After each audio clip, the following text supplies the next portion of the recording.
Hi guys, finally আমার HSC exam শেষ। এত মাস পর আজের এক্সাম শেষ হয় আর বিকালে একটা ইভেন্ট ছিল। এক্সাম শেষ করেই চলে গেলাম গ্লোবাল প্ল্যাটফর্ম বাংলাদেশ গুলশান 1-এ। ইভেন্টটা ছিল inter hub debate competition final রাউন্ডের। ডিবেটের বিষয় ছিল নারী বৈষম্য।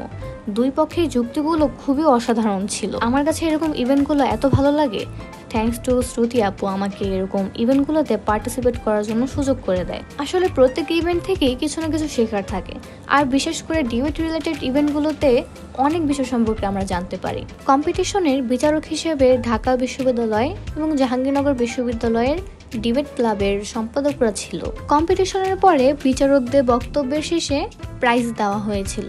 ইভেন্ট শেষে বিকালের নাস্তা এবং গ্রাম চা থেকে চা দেওয়া হয়। আজকে আসলে খুবই ভালো লাগছে। প্রথমত এক্সাম শেষ হলো, আর দ্বিতীয়তও এরকম একটা ইভেন্ট আসতে পারলাম। আর আজকের ওয়েদারটাও খুবই সুন্দর ছিল। ধন্যবাদ।